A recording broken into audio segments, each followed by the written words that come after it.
Pada suatu masa di bumi, ada suatu kerajaan, yang penghuninya adalah para dewa, rajanya adalah dia yang bergelar Hyang Pramesti, yang merupakan anak dari Hyang Tunggal, Hyang putra dari Hyang Wenang putra Hyang Nurasa, dan Nurasa putra dari Said Anwar. Dialah yang mengaku dirinya sebagai pangeran jagat, dan ingin serupa dengan Tuhan Yang Maha Esa, namun Allah tidaklah serupa dalam apapun. Inilah kisah Hyang Jagatnata Sang Batara Guru, yang merupakan bagian ketiga menurut naskah Serat Pramayoga dan Serat Purwacarita. Suatu saat di Hayangan, menetaslah telur ajaib, dan dari telur itu lahirlah 3 anak lelaki bangsa Ahyan. Lebih tepatnya adalah 3 putra dewa, atau Batara yang berarti sebutan dewa laki-laki. Ketiga anak dewa itu pun bersaksi atas perintah ayahnya Sang Hyang Padawenang, dengan cara mengenali 4 arah kiblat atau keblak papat. Kemanapun ketiganya menghadap, itulah wajah ayahnya Hyang Padawenang, yang mereka sembah. Batara Manikmaya mempunyai cara berbeda dari kakaknya, dalam melakukan penyembahan. Batara Manikmaya menghadap ke arah 10 arah kiblat, dimulai dari arah timur, timur laut, utara, barat laut, barat, selatan dan tenggara. Kemudian barulah Batara Manikmaya menghadap ke arah langit, dilanjut yang terakhir menunduk ke bumi. Melihat kedua anaknya sedang berdebat hebat karena dalam cara melakukan penyembahan, Sang Hyang Tunggal berkata, tujuannya untuk melerai. Hei anak-anakku, perdebatan yang kalian itu, tentang jumlah arah kiblat. Penyembahan MU adalah pertanda bahwa di masa datang, kaum Manikmaya akan mempunyai anak berjumlah 9 anak dari 2 istri. Sedangkan kamu Batara Ismaya akan sama dengan jumlah penyembahanmu, sejumlah 10 anak. Batara Ismaya menjawab, dengan rasa putus asa. Bagaimana hamba dikatakan bahwa akan mempunyai anak, sedangkan wujud hamba sedemikian buruknya, sudah hitam, tidak tampan seperti Batara Manikmaya. Siapakah yang mau diperistri oleh saya, ucap lirih Batara Ismaya. Ismaya, seisi jagat ini semua sudah diatur jodohnya, dan hidup berpasangan adanya. Ada panas, ada dingin, ada tinggi, ada pendek, ada buruk, ada baik. Maka anakku Ismaya percayalah kepada dirimu sendiri, meski kau punya paras yang buruk.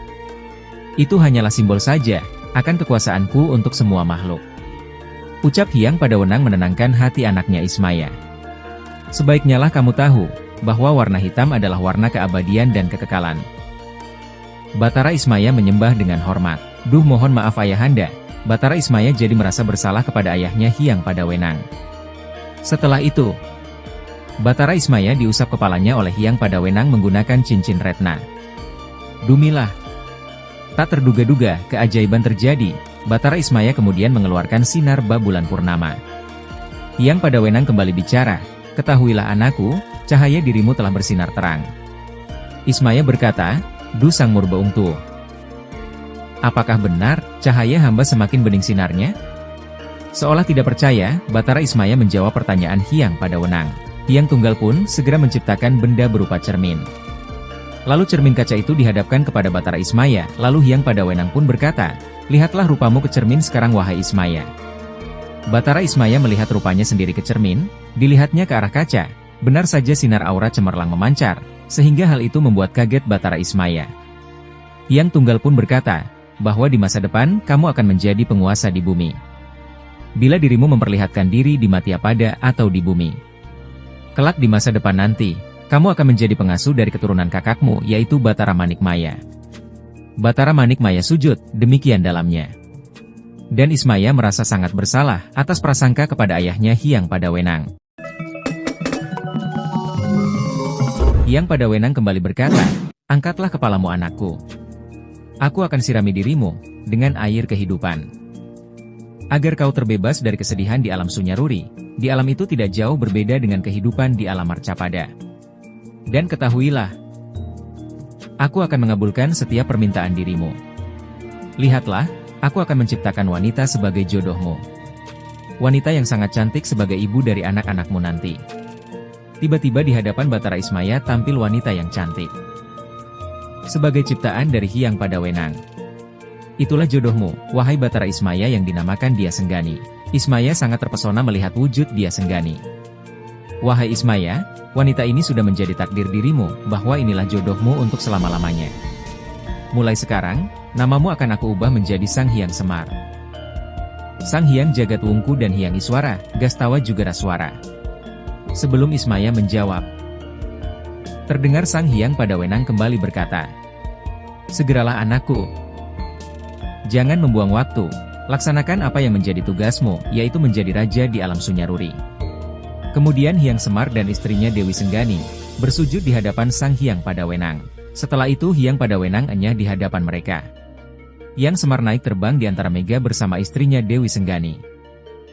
Setelah itu barulah Batara Manikmaya sang kakak dari Ismaya mulai mengeluh. Duh Kangjeng Rama, Paduka yang Maha Asih, ayah sudahlah tahu bahwa diri hamba lebih tampan dan bercahaya cemerlang dibanding adik Ismaya.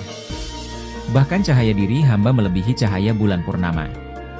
Tetapi, Ayahanda, hamba sama sekali tidak mempunyai kesaktian aji-aji, sebagaimana yang dimiliki oleh adik Semar. Apakah ayah tidak pilih kasih, ucap Batara Manikmaya. Hyang Padawenang menjawab, wahai anakku Manikmaya, janganlah salah paham. Aku mempunyai anak-anak itu. Walaupun saat ini, keadaannya tidak seimbang dalam segalanya. Sejatinya ini hanyalah sebagai kesaksian. Karena aku menguasai dirimu. Aku dan dirimu bersama, akan mampu mengadakan hal yang belum terjadi. Lebih tepatnya Hyang Padawenang dan ketiga putranya adalah satu adanya. Aku meniadakan yang sekarang ada. Sayangku terhadap dirimu itu tidak ada yang mengimbangi. Hyang Tunggal membantah perkataan anaknya. Manikmaya pun terdiam sejenak. Hyang Tunggal melanjutkan, adikmu Batara Ismaya menguasai alam Sunyaruri, dan sebaliknya, dirimu dapat dipastikan di masa nanti akan menjadi raja, menguasai jagat dan seisinya. Lihatlah di dalam cermin ini.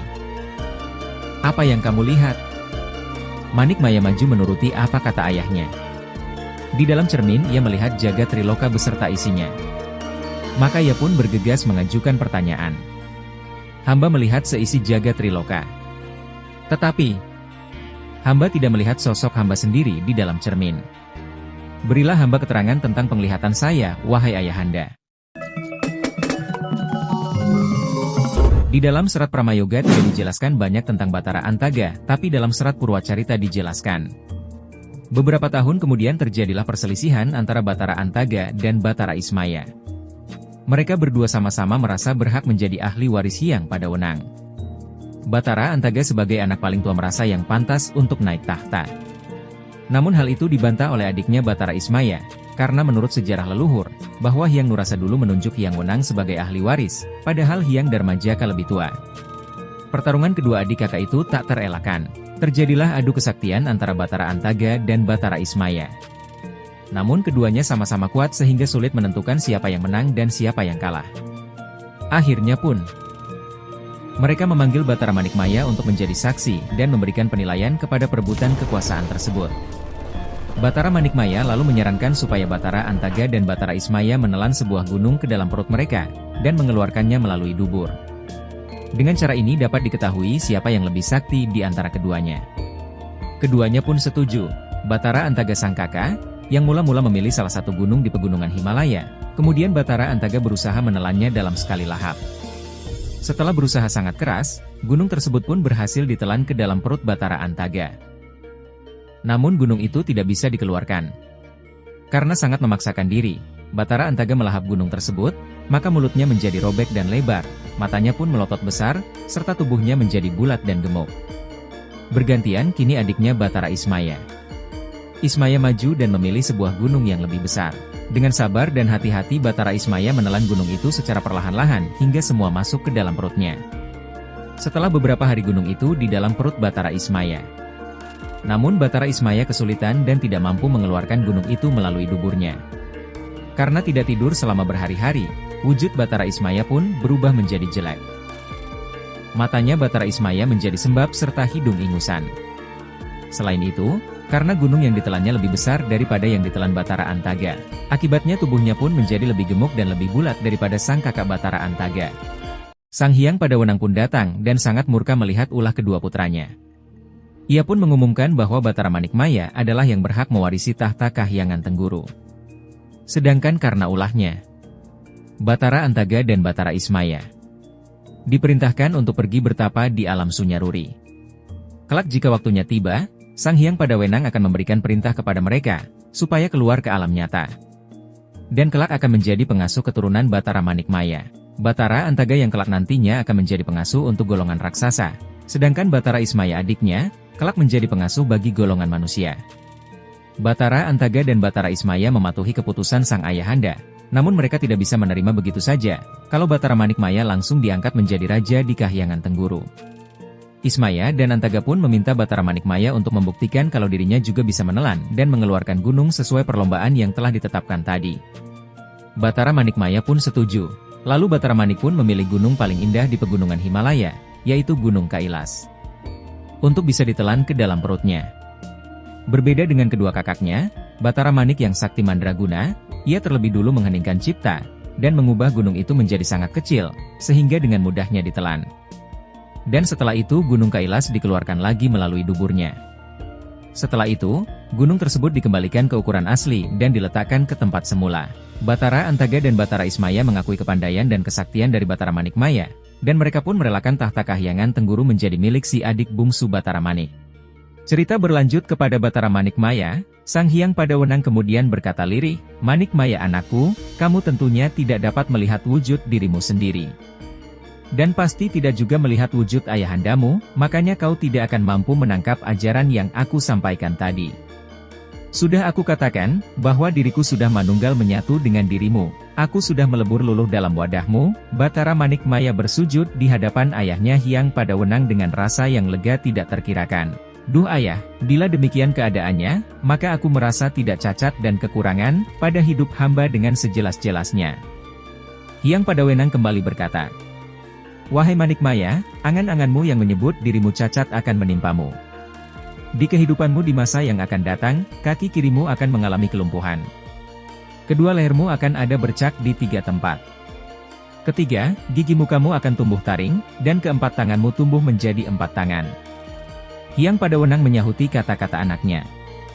Batara Manikmaya sangat menyesal karena ucapannya itu, dan hal buruk akan menimpanya nanti, atas ucapan sifat sombongannya. Sekarang ia hanya bisa memelas bersujud di hadapan ayahnya Hyang Padawenang.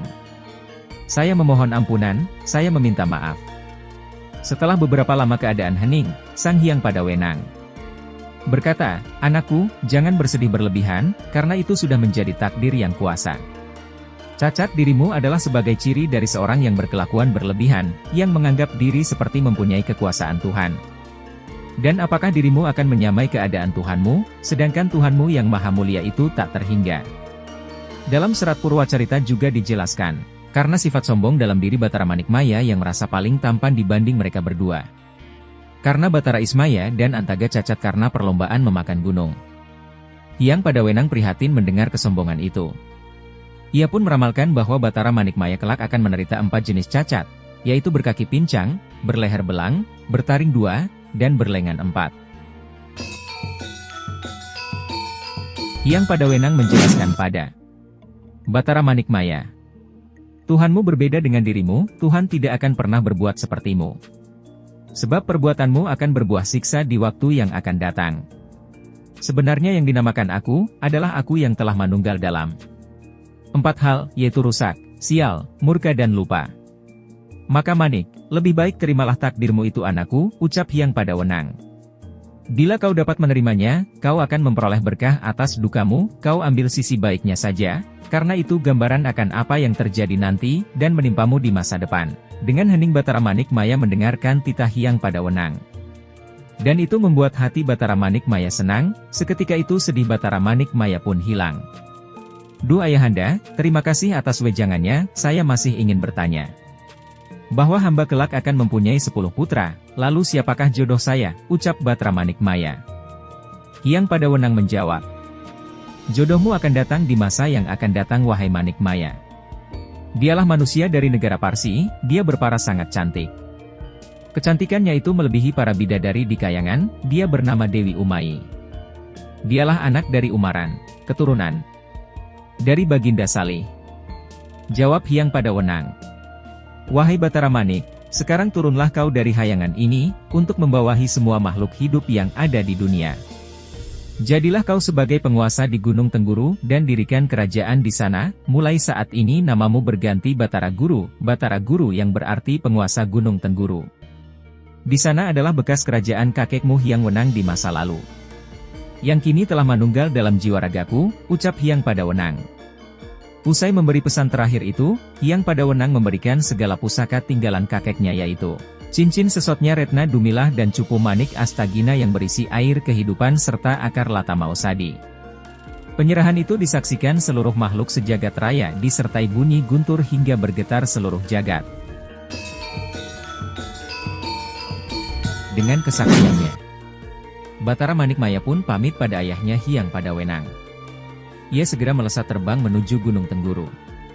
Di sanalah tempat bertahtanya Hyang Mahasidi yang bergelar Hyang Maha Esa, Maha Mulki, Hyang Ngisat, Hyang Basurusa, Hyang Sangkara Tunggul Jati, Hyang Jagat, Dewa Batara, Hyang Manikara, Hyang Ari, Hyang Paramawi Sesepuh, Hyang Niskara Rudramurti, Hyang Mahadewa Buddha, Hyang Siwanda Mahamuni, Hyang Marcukundha, Hyang Yatma, Sang Hyang Pramesti, Hyang Maeswara, Hyang Pramana Sidajati, Hyang Parama Martasiwa, Hyang Jagat Pratingkah dan Hyang Purbangkara Wirabadra. Sekian banyak gelarnya. Pada saat itu di tanah Hindi, ada seorang raja yang berkuasa, dan menguasai raja-raja lainnya. Dialah yang bergelar Sri Japaran yang berkuasa di kerajaannya yang bernama Kerajaan Ima. Raja dan seluruh rakyatnya menyembah seekor lembu atau sapi, yang bertempat di puncak Tenggaramalaya. Sementara di tanah Hindi, sebagian rakyatnya masih menyembah Sang Hyang Wenang, karena merupakan raja yang bertahta di tanah Kalingga dahulunya. Ketika itu Prabu Ari menyebarkan ajaran untuk para manusia. Namun, kini keyakinan mereka berbalik untuk menyembah sapi, yang bernama sapi Andini. Hari itu Sang Batara Manikmaya sedang berkeliling, melihat ada cahaya berbinar, di sebelah Gunung Tengguru. Batara Manikmaya pun mendekati, ternyata cahaya itu berasal dari sosok lembu yang bernama Andini. Maka Batara Manikmaya segera mendatangi arah keberadaan sapi itu. Batara Manikmaya pun bertanya, siapakah dirimu sapi, dan kenapa berada di tempat ini? Batara Manikmaya bertanya pada lembu Andini, dengan cercaan beberapa pertanyaan. Dengan sikap tidak senang lembu Andini menjawab pertanyaan dari orang yang dirasanya asing. Siapakah kamu, yang berani bersikap tidak sopan? Kamu adalah manusia yang berperilaku tidak sopan bagi penduduk sekitar gunung ini? Ucap lembu Andini. Batara Manikmaya menjawab, wahai sapi, kamu adalah makhluk celaka, sehingga berani sekali menganggap diri MU sebagai Tuhan. Batara Manikmaya pun tak gentar, malah kembali menggeletak, menunjukkan ketinggian hatinya pula. Wahai sapi, yang wajib disembah di sini dan seisi jagat adalah diriku, bukan sapi yang kurang ajar seperti kau lembu Andini, ucap Batara Manikmaya. Kembali Batara Manikmaya berkata, rupanya dirimu belum tahu aku, bahwa di jagat raya ini tidak ada yang patut disembah selain diriku. Jangankan yang berwujud hewan, semua manusia menyembahku. Bila kamu tidak percaya dan menyangkalnya, kamu akan merasakan akibatnya wahai sapi. Lembu Andini mulai mengancam. Tetapi Batara Manikmaya tidak gentar dengan amarah lembu Andini. Bahkan Batara Manikmaya mendapatkan akal dengan cara menundukkan lembu Andini dan menjadikannya sebagai tunggangannya. Batara Manikmaya dengan ajian pangabarannya, ajian itu dengan kekuatan penuh mengenai tubuh lembu Andini. Aji kemayan itu menghujam ke dalam tubuh lembu Andini yang seketika menjadikan lembu Andini lemas tidak berdaya. Tubuh lembu Andini bagaikan hilang otot sumsumnya. Merasa dirinya terkalahkan oleh Batara Manikmaya, lembu Andini pun merangkak bersujud di hadapan Batara Manikmaya. Wahai Tuhan, hamba mengaku kalah dan menganggap Paduka adalah penguasa Tribuana. Hamba mohon ampunan dan kebijaksanaan Paduka Manikmaya. Hei sapi! Sebagai tanda bahwa aku telah menaklukkan MU, maka akan aku katakan tentang kesejatian dirimu. Kamu adalah makhluk yang berasal dari alam Sunyaruri, anak dari jin roh patanam. Aku tahu bahwa dirimu ingin menjadi Tuhan Sang Penguasa. Tetapi sekarang, dengan dirimu yang telah takluk kepadaku, maka mulai saat ini, kamu akan menjadi kendaraanku, ucap Batara Manikmaya. Lembu Andini pun mengaku dan merunduk bersedia menjadi tunggangan Batara Manikmaya. Mulai saat itulah, para rakyat berganti sesembahan kepada Batara Manikmaya. Waktu pun berlalu. Pada suatu hari Batara Manikmaya berniat untuk berburu ke hutan dengan mengendarai lembu Andini. Pada saat yang sama ada raja yang kebetulan adalah sang penyembah lembu Andini. Sang raja bersama prajuritnya berjalan menuju lereng gunung. Raja itu bernama Prabu Japaran. Dengan busana indah serta berbau wangi-wangian serta sesajen lengkap mereka berbaris hendak menghadap sesembahannya sang lembu Andini. Mengetahui para pemuja sapi Andini akan mendekati tempat penyembahannya, Batara Manik dengan sengaja berniat untuk memperlihatkan kekuasaan. Dengan cara mengendarai lembu Andini dan Batara Manik pun mencegat perjalanan sang raja. Raja beserta rombongannya pun terheran bahwa kini sesembahan mereka yang dipuja-puja kini menjadi tunggangan dari seseorang. Sebelum raja dan rombongan berkata, lembu Andini berkata nyaring mendahului Batara Manikmaya. Sang lembu pun berkata, wahai raja dan semua manusia yang ada di hadapanku, ketahuilah bahwa yang ada di punggungku ini adalah yang harus kalian sembah. Aku hanyalah tunggangannya saja, ucap sapi. Aku kini menjadi pintu bagi kalian untuk menyembah sang pangeran sejati. Raja beserta rakyatnya terlihat ragu-ragu untuk mempercayai kata-kata lembu Andini. Karena tidak mudah meyakini keyakinan baru dengan menyembah sang penunggang lembu Andini. Batara Manikmaya kemudian melayangkan aji pangabaran. Berhembuslah hawa dingin yang teramat sangat dingin. Kekuatan raja dan rombongan seperti tercabut, dan nyali raja dan rombongan pun seperti menciut. Duh Tuhan, maafkan hamba untuk segala kesalahan kami. Demikianlah para raja tunduk meminta pengampunan. Dan bolehkah hamba mengetahui nama sang junjungan, ucap raja. Batara Manikmaya pun menjawab, akulah Hyang Manikmaya, dengan segala gelarku. Dan akulah yang pantas menjadi sesembahanmu wahai raja. Setelah itu, Batara Manikmaya menghilang tanpa jejak, disusul dengan bubarnya barisan para raja dan rombongan. Raja beserta rombongannya pulang dengan rasa kagum sampai di negara mereka. Semua yang telah dialami raja dan rombongan, kemudian raja pun menceritakan kepada seluruh rakyatnya, agar mulai saat ini, semua manusia segala umur, besar kecil, untuk menyembah Batara Manikmaya saja. Diceritakan, orang-orang yang bermukim di belahan utara Gunung Tangguru ke arah timur, hingga ke negara Cina adalah penyembah Hyang Ujwalapati. Mereka membangun arca-arca yang menyerupainya. Para raja dan semua rakyatnya selalu mempersembahkan sesaji kepada nenek moyangnya di puncak bukit. Seperti itu adat yang sudah berlaku sejak lama. Hal itu juga seperti yang mereka lakukan di masa lalu, yaitu mereka menyembah dan memuliakan berhalanya. Batara Guru tidak ragu lagi untuk menghancurkan sesembahan mereka. Dengan kesaktiannya Batara Guru menciptakan angin prahara bercampur dengan gerimis yang bersuara mengerikan. Sehingga patung-patung itu pun terbawa angin. Orang-orang sangat kecewa melihat sesembahannya hilang. Belum hilang rasa kecewa orang-orang itu, tiba-tiba Batara Guru tampil di hadapan mereka, sehingga orang-orang itu merasa kebingungan. Mereka melihat Batara Guru di atas tunggangannya lembu Andini. Batara Guru kemudian berkata, ketahuilah hai para raja dan semua orang yang berada di tempat ini, berhala kalian sembah-sembah sudah berganti rupa, sekarang sudah berganti rupa, dan berwujud sebagai manusia. Ada seorang raja yang berani bicara. Wahai Hyang Pramesti sang Batara Guru, bila Paduka benar-benar mengaku Tuhan, sesembahan sejagat, kami memohon kemurahan hati Paduka. Perkenankan kami mendapatkan air yang mengalir dari sumber di atas gunung itu untuk hamba dan segenap rakyat kami. Ucap salah satu raja. Hyang Jagatnata atau Batara Guru menjawab lantang. Kalian semua dengarkanlah. Karena sifatku yang maha murah dan maha asih, maka permintaan kalian aku turuti. Tiba-tiba terlihat aliran air yang datang dari puncak gunung itu, dan mengalirlah air di hadapan mereka. Kalian lihat. Inilah tanda bagimu bahwa aku bersifat welas asih kepada kalian semua. Melihat kenyataan yang ada di hadapan mereka, bahwa air benar-benar keluar dengan ajaib. Para raja dan segenap rakyat berkumpul semua untuk bersujud dan menyembah Hyang Jagatnata sang Batara Guru.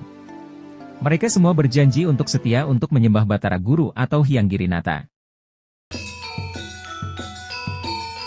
Diceritakan, ada seorang raja yang menguasai negara Persia.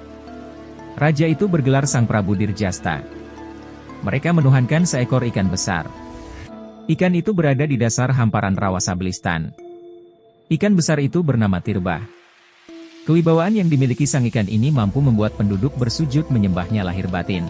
Pada permulaan tahun, seperti biasanya semua rakyat biasanya mengadakan upacara di pinggir rawa dengan menghamparkan sesaji yang telah diberi mantra.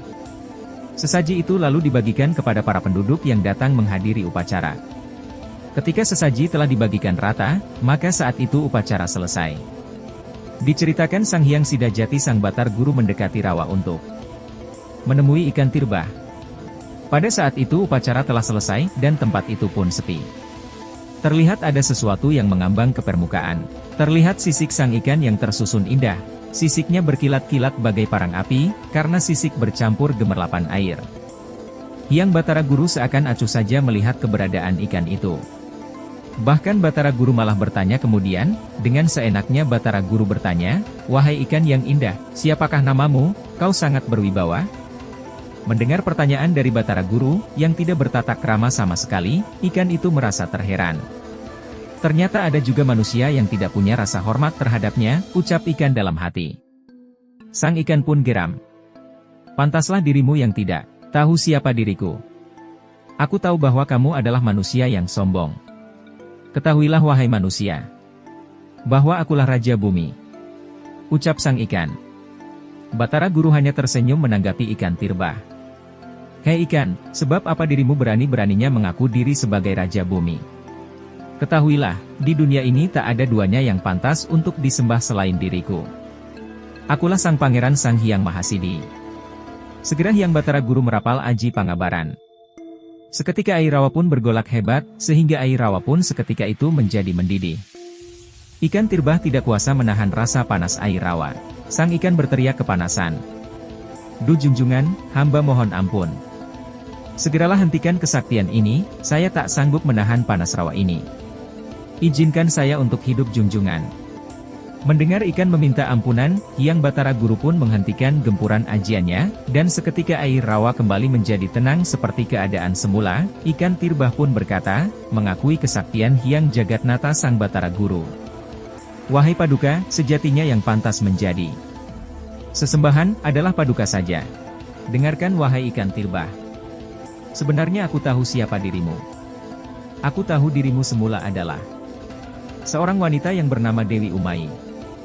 Orang tuamu adalah seorang juragandari Sablistan yang bernama Umaran. Bahwa dirimu dahulu melakukan pertapaan untuk meraih derajatmu menjadi Ratu Jagat. Namun takdir malah menjadi salah kejadian, kau malah berubah menjadi ikan besar. Seperti yang terjadi saat ini." Demikian Batara Guru mengingatkan diri pada ikan tirbah. Ikan tirbah semakin menghormati Batara Guru yang bisa mengungkap siapa jati dirinya. Ikan tirbah pun kemudian berkata, "Duh Pangeran Jagat, saya tahu bahwa yang pantas untuk disembah dan dipuja oleh setiap makhluk adalah junjungan hamba. Mohon kemurahan hati Paduka, agar mengembalikan wujud hamba seperti semula." Hyang Batara Guru kemudian berkata, "Wahai ikan tirbah, saat ini belum saatnya dirimu diruat dari segala kesengsaraanmu. Dan kembali ke wujud dirimu menjadi wanita, wujud MU ada saatnya nanti bisa kembali." Ikan tirbah merasa gembira walaupun bukan untuk saat ini, ia akan kembali menjadi seorang manusia. Tapi dengan begitu, ikan tirbah sudah merasa lega mengetahui akan masa depannya. Ikan tirbah pun menyembah Sang Batara Guru berkali-kali, dengan cara menimbul tenggelamkan dirinya ke dalam air rawa. Diikuti oleh sekian banyak pasukan ikan tirbah yang berwujud sejenis ikan. Kemudian ikan tirbah meninggalkan Batara Guru sendirian.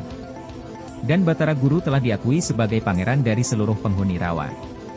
Batara Guru memutuskan untuk memasang ajian kemayan. Ajian tersebut ditujukan untuk para manusia yang menyembah ikan tirbah. Maka gemparlah semua manusia sekitar rawa, seketika terkena suatu wabah penyakit. Wabah yang sangat kuat dan ganas, sehingga membuat banyak manusia bergelimpangan tewas. Orang-orang yang masih hidup berbondong mengungsi menuju tanah Ibrani, Yahudi Brasah, Ngerum, Turki, Asia dan Hindi. Sesampainya di tanah Hindi, orang-orang mendapatkan suatu berita, bahwa bila ingin selamat dari wabah ini, semua orang harus menyembah kepada Hyang Pramesti Guru. Barang siapa yang tidak mengikuti perintahnya, maka siapapun akan terseret pada kematian massal. Cerita pun berpindah ke negara Persia. Akibat dari aji kemayan yang ditebar Hyang Girinata sang Batara Guru, seorang raja bernama Sri Dirjasta pun tak luput ikut terkena wabah penyakit itu. Bermacam obat-obatan telah ia telan, tetapi semua gagal, tak kunjung membuatnya sehat kembali, bahkan dia kemudian tewas karena tidak mau menyembah Hyang Pramesti sang Batara Guru. Maka kemudian sang putra Raja Sri Dirjasta, yang bernama Dastandar pun naik tahta menjadi raja, menggantikan ayahandanya, untuk menguasai seluruh negeri dan seluruh wilayah jajahannya. Setelah bertahta menjadi raja, sang Prabu Dastandar sangat penasaran ingin bertemu dengan Hyang Pramesti sang Batara Guru, yang konon sudah dikenal luas mempunyai banyak kesaktian dan kewibawaan.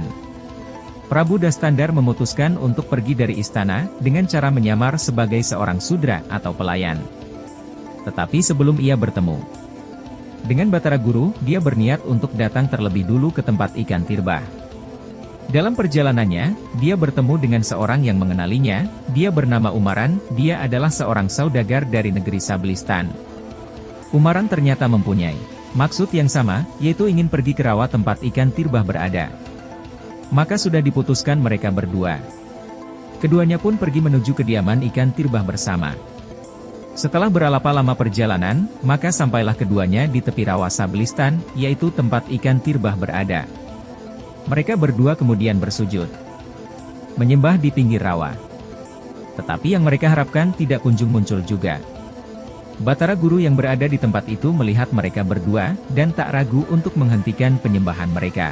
Prabu Dastandar dan Juragan Umaran terkejut ketika tiba-tiba di hadapannya tampak seorang gagah yang mengendarai sapi. Batara Guru pun berkata, "Hei kalian berdua, bangsawan dari negeri Persi dan Sablistan. Kalian jangan hanya duduk termenung saja, sembahlah diriku, sebenar-benarnya yang harus disembah," ucap Batara Guru. "Apa yang kalian lakukan itu, dengan melakukan penyembahan pada ikan tirbah, dia hanyalah hewan air. Dan kalian telah keliru dan sesat jika terus menyembahnya, dan kalian berdua pasti akan mati," ucap Batara Guru. Prabu Dastandar dan Umaran pun terpanah melihat sosok Batara Guru yang gagah, mereka berdua tidak mampu berkata-kata. Belum selesai mereka berdua pun semakin terkejut ketika menengok ke arah rawa, mereka melihat wujud-wujud aneh yang ada di dalam air rawa. Di dalam air rawa terlihat beberapa sosok makhluk salah kejadian.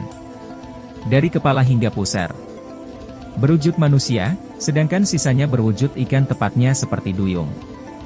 Namun sang Prabu Dirjasta beserta rakyatnya enggan untuk menyembah kepada Hyang Pramesti sang Batara Guru.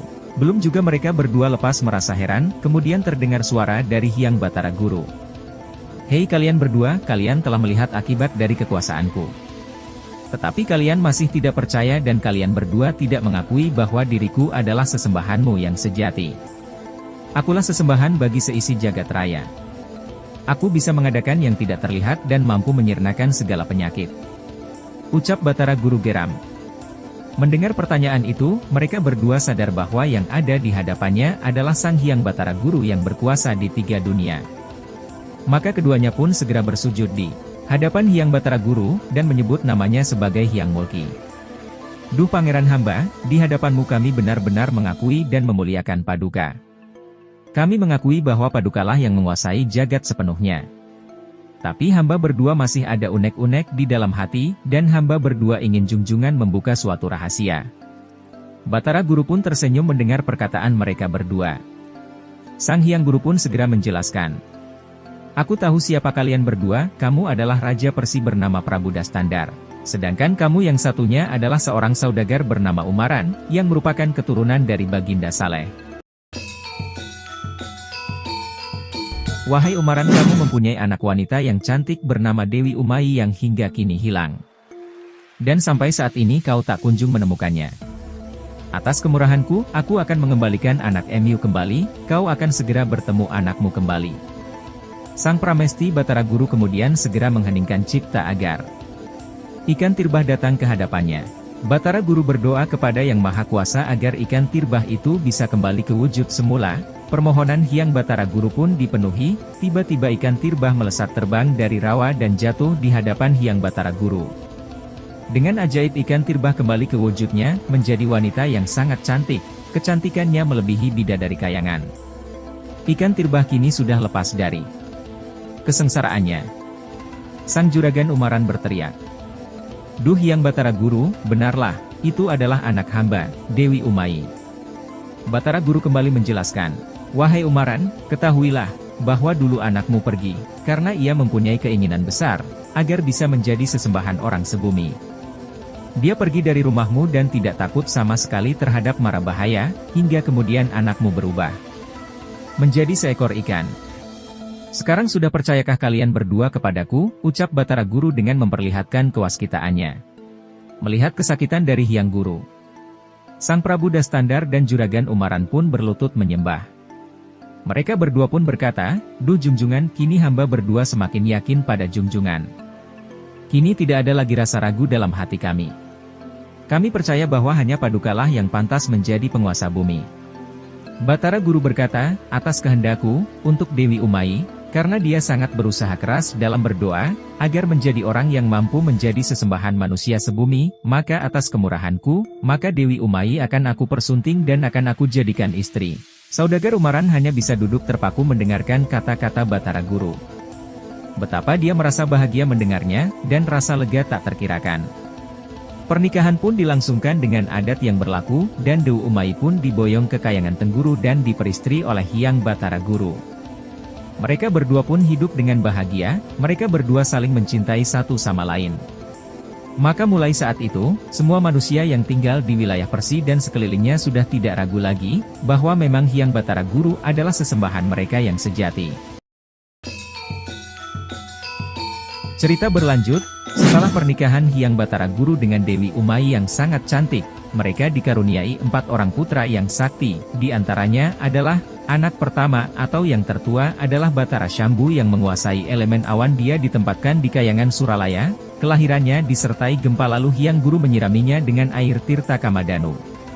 Kemudian adiknya yang kedua adalah Batara Brahma menguasai elemen api. Dia ditempatkan di Kayangan Dunsinogeni, kelahirannya disertai letusan gunung berapi, kemudian Hyang Guru menyiraminya dengan air Tirta Kamadanu. Yang ketiga adalah Batara Indra yang menguasai cuaca atau elemen petir. Ditempatkan di Kayangan Haendran, kelahirannya disertai badai petir lalu Hyang Guru menyiraminya dengan air Tirta Kamadanu. Dan yang bungsu keempat adalah Batara Bayu yang menguasai elemen angin bertempatkan di Kayangan Haendran, kelahirannya disertai angin badai lalu Hyang Guru menyiraminya dengan air Tirta Kamadanu. Demikian keempat anak dari Hyang Batara Guru, yang lahir dan mempunyai kesaktian yang luar biasa. Setelah mempunyai 4 orang putra, Hyang Batara Guru dan Dewi Uma mendengar bisikikan gaib dari ayahandanya Hyang Padawenang. Terdengar suara menggelegar di angkasa, anakku, untuk menurunkan anak yang sakti mandraguna, caranya tidak seperti manusia biasa. Bila hanya seperti itu yang kamu lakukan, maka kalian berdua tidak akan bisa mempunyai anak yang memiliki kelebihan yang unggul. Seharusnya kau Hyang Guru mempunyai keturunan yang sangat sakti, yang sewaktu nanti pantas untuk menjadi tempat pertolongan bila mana keluhuran dan keselamatan kalian dan wargamu terusik. Segeralah wahai Hyang Guru, mohonlah kemurahan kepada Hyang Agung agar cita-cita Mu mempunyai anak yang sakti dan unggul dari yang lainnya. Hyang Guru tidak merasa ragu lagi, bahwa suara yang terngiang sebagai wangsit itu adalah suara ayahnya Hyang Padawenang. Kemudian Hyang Batara Guru melakukan pertapaan, bersama istrinya Dewi Uma mereka bersemadi bersama, memohon agar bisa dikaruni lagi anak yang punya kemampuan lebih dibanding anak-anaknya yang lainnya. Setelah lamanya mereka bertapa, cahaya warna-warni menghampirinya, tertanda permohonan keduanya diterima, semedi mereka pun selesai, diakhiri dengan keduanya masuk ke peraduan, dan mereka pun bercinta. Akhirnya, Dewi Umayi kembali hamil. 9 bulan berlalu, lahir seorang anak lelaki yang bertubuh penuh cahaya dan menimbulkan perbawa yang menakutkan. Bayi itu lahir diiringi dengan angkasa yang gelap gulita, diiring suara guntur dan kilat yang bersahutan, angin yang bertiup kencang, sementara itu di lautan juga mengeluarkan ombak yang besar yang menghempas pantai hingga menenggelamkan daratan. Namun peristiwa itu hanya berlangsung sesaat saja, kemudian suasana kembali reda dan langit kembali menjadi bersih tenang dengan angin yang bertiup semilir lembut. Pepohonan di daratan kembali bersemi kembali. Seperti dunia mengucapkan selamat datang kepada bayi yang baru lahir dari gua garba Dewi Umayi. Kembali Hyang Guru mendengar suara bisikan mengiang di telinganya. Anakku, aku sendirilah yang akan memberi nama bayi itu. Aku akan memberinya nama Batara Wisnu. Setelah pemberian nama tersebut, bayi itu dimandikan dengan air kehidupan Tirta Kamadanu. Seketika bayi itu pun menjadi terlihat dewasa. Anehnya, kulit Batara Wisnu berwarna kehitaman namun mengeluarkan cahaya seperti kaca yang menyilaukan, bibirnya berwarna merah, itulah tanda bahwa ia tertitiskan kehebatan wahyu kaprajuritan yang pandai berbicara.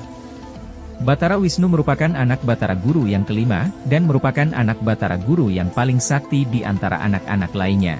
Karena mereka berdua sudah dikaruniai anak yang luar biasa, mulai saat itu kedua suami istri itu agak longgar dan jarang berhubungan.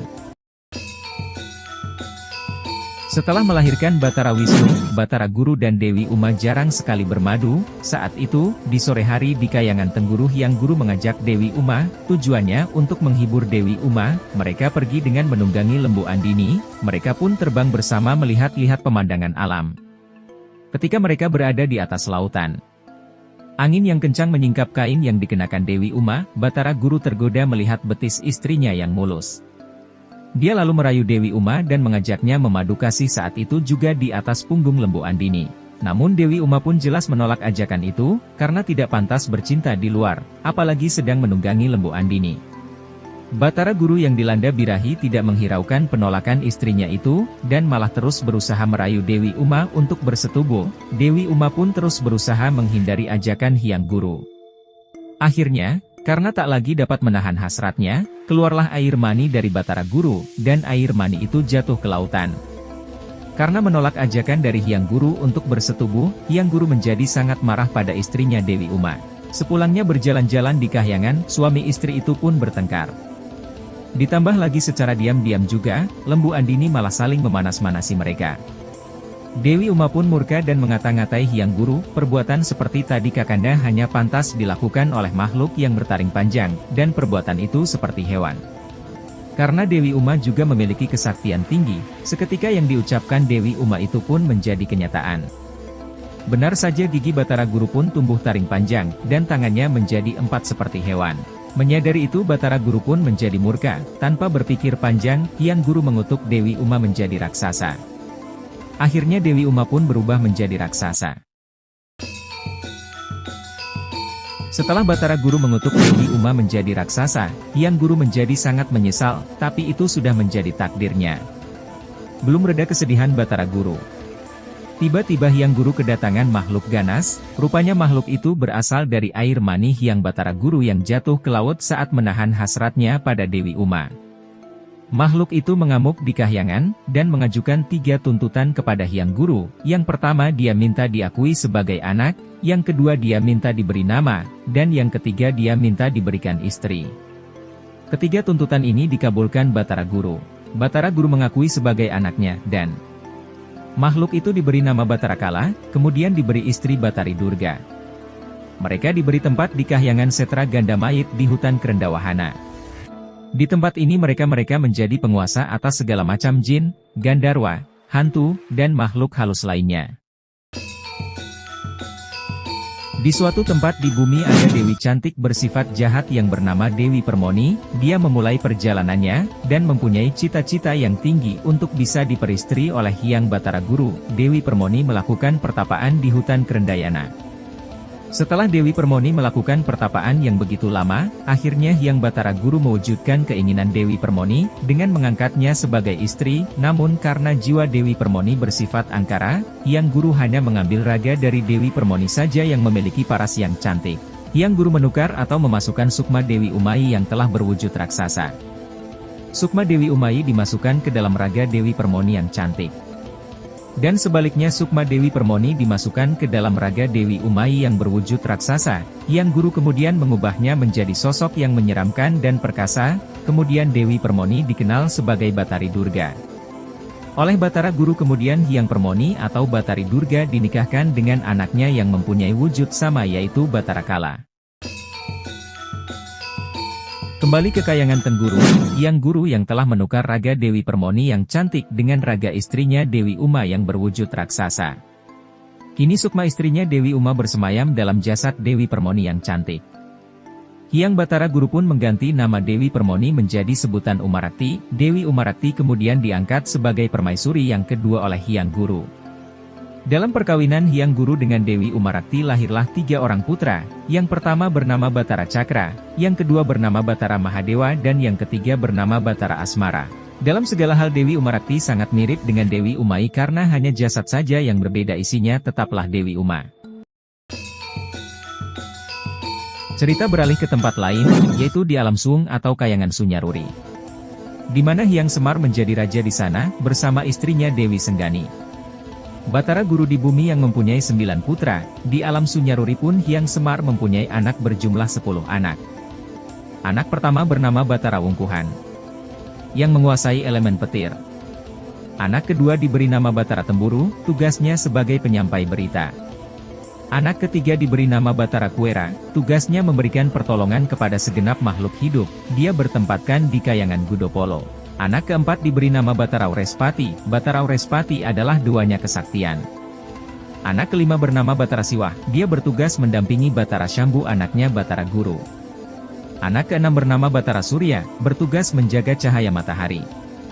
Anak ketujuh diberi nama Batara Chandra, bertugas menjaga cahaya bulan. Anak ke-8 diberi nama Batara Yamadipati, dia adalah duanya kematian. Anak ke-9 diberi nama Batara Kamajaya, Batara Kamajaya konon adalah dewa paling tampan sebanding dengan Arjuna. Anak Batara Semar yang bungsu ke-10 adalah seorang perempuan yang bernama Batari Darmanastuti. Itulah ke-10 putra Semar, mereka juga merupakan dewa-dewi yang sakti, sama seperti anak-anak Hyang Batara Guru. Waktu pun berlalu, Jagatnata sang Batara Guru berkeinginan untuk menundukkan kaum Bani Israel. Hyang Guru ingin kaum Bani Israel beserta jajahannya bisa menyembah dan berbakti kepadanya. Diceritakan, setelah kedatangan Bani Israel, para keturunan Hyang Guru mencoba untuk mengajak kaum Bani Israel untuk menyembah Hyang Guru. Berbagai hal telah dilakukan agar bisa menyembah Hyang Jagatnata. Tetapi semua yang dilakukan oleh Hyang Guru beserta keturunannya sia-sia saja. Orang-orang Bani Israel tetap tidak tertarik pada ajaran Hyang Guru. Para kaum Bani Israel tetap teguh menyembah pada kepercayaan mereka, yaitu ajaran Allah Subhanahu wa Ta'ala. Bagi mereka, menyembah kepada para dewa sama saja dengan menyembah kepada Raja Iblis Ajajil. Orang-orang yang diutus oleh Hyang Guru untuk mempengaruhi Bani Israel, semuanya gagal. Mereka kembali menghadap Hyang Guru dengan rasa takut karena telah gagal dalam mengajak kaum Bani Israel. Hyang Guru menjadi sangat murka. Hyang kemudian mengambil suatu keputusan, bahwa dia bertekad untuk menyerang dan menundukkan para kaum Bani Israel dengan prajurit yang banyak dan kekuatan penuh. Kemudian Hyang Pramesti Guru memanggil Empu Ramayadi dan anaknya yang bernama Empu Anggajali untuk bisa membuatkannya berbagai macam-macam alat-alat perang. Dengan keahliannya dalam membuat senjata, kedua empu itu pun tidak membutuhkan waktu yang lama dalam membuat berbagai senjata itu. Senjata yang dipesan pun telah jadi, dan siap diberikan pada Hyang Guru, beraneka ragam peralatan tempur seperti gada, nenggala, pedang, tombak, trisula, panah, cakra dan lainnya segera diserahkan ke hadapan Batara Guru. Raja para dewa itu sangat senang melihat hasil kerja memuaskan dari kedua empu itu. Kemudian Hyang Guru membagikan semua senjata itu kepada para dewa yang merupakan seluruh keturunan dari Batara Guru. Semuanya telah siap, maka berangkatlah Hyang Guru bersama para dewa untuk berperang menundukkan kaum Bani Israel. Diceritakan, sampailah pasukan Hyang Guru di tanah Bani Israel, perang pun pecah, perang sengit terjadi berhari-hari lamanya, yang akhirnya Bani Israel bisa dikalahkan. Mereka yang kalah pun lari bercerai-berai menghilang di antara kelebatan rimba.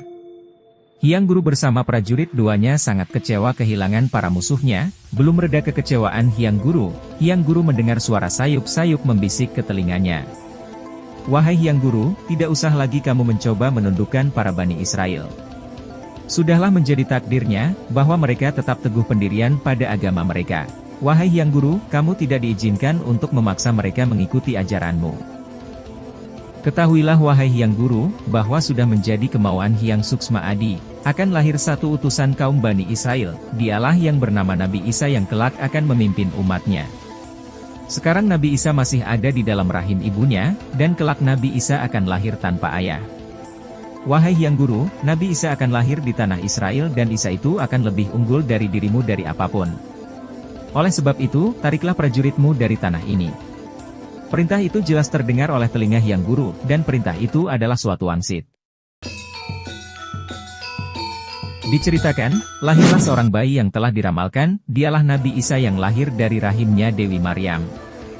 Berita itu pun terdengar sampai ke telinga Hyang Guru. Batara Guru yang mendengar berita itu sudah tahu bahwa itu adalah bayi Nabi Isa yang telah disebutkan dalam wangsitnya.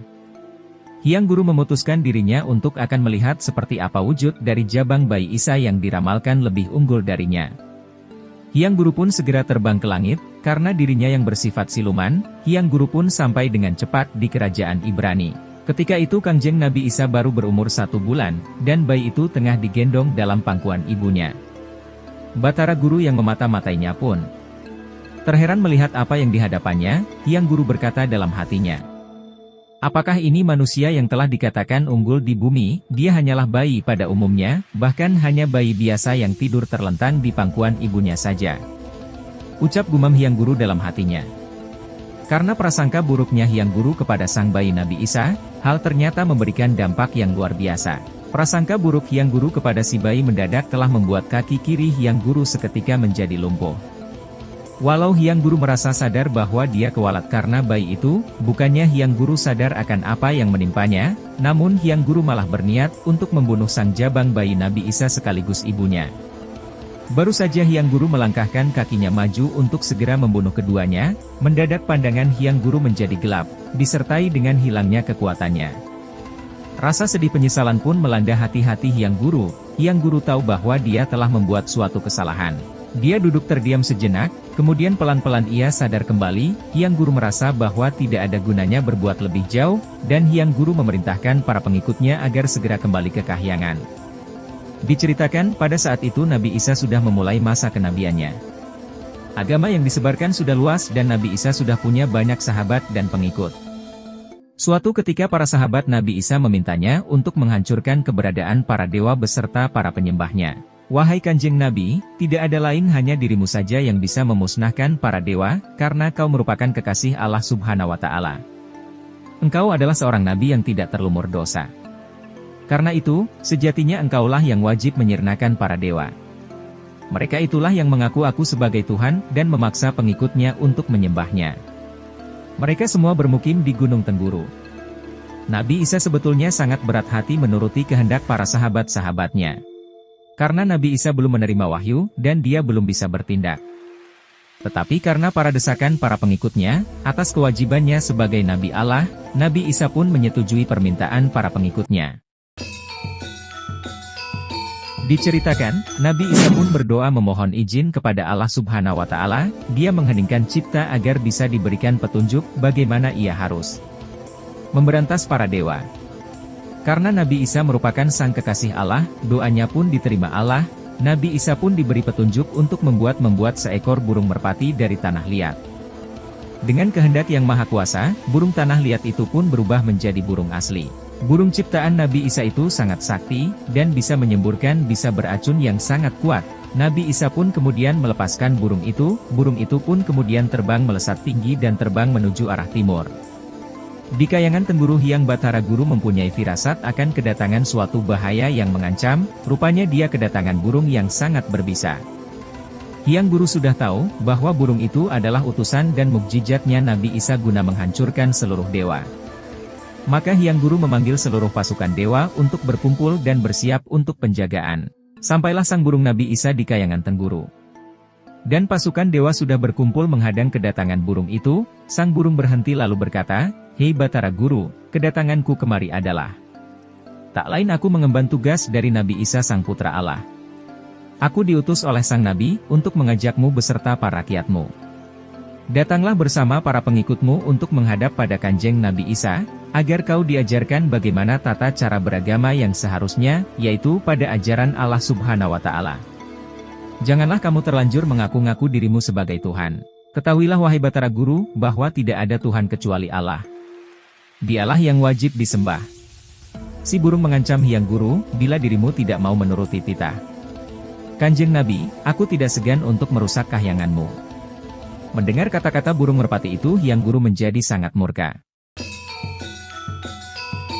Hyang Guru lalu memerintahkan para dewa, agar mereka menyerang burung itu, namun burung merpati itu terbang tinggi dan menghindar. Para dewa terus mengejarnya hingga sampai jauh ke langit. Di ketinggian itulah para dewa bertempur dengan burung Nabi Isa. Akhirnya para dewa pun bisa dikalahkan. Pada saat itulah, sang burung merpati menyemburkan bisa dari telinga dan paruhnya, bagaikan hujan deras, bisa itu menyembur dan menerpa para dewa.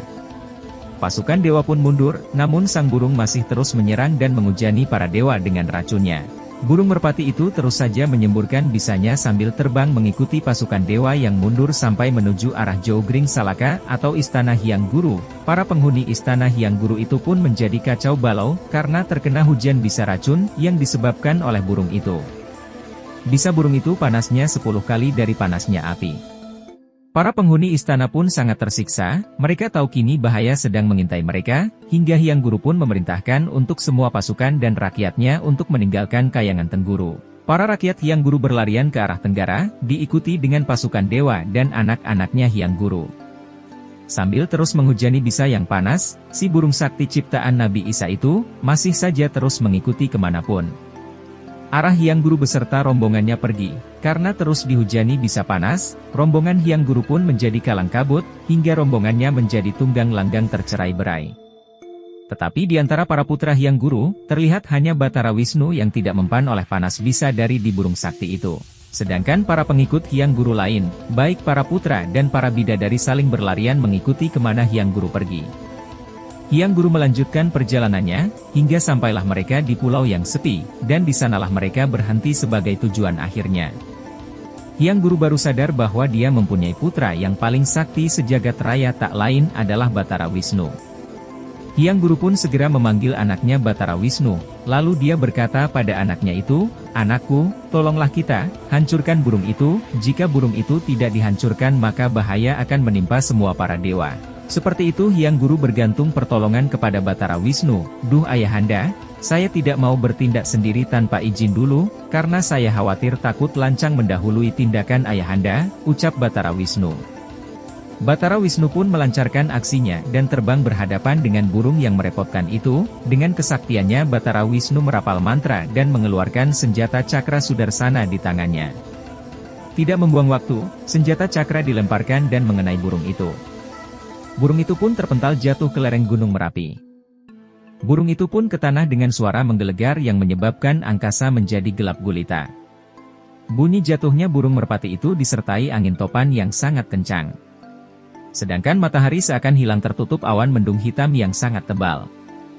Bangkai merpati yang jatuh hingga menjadikan tanah itu sebuah telaga dengan air yang bening namun mengandung bisa.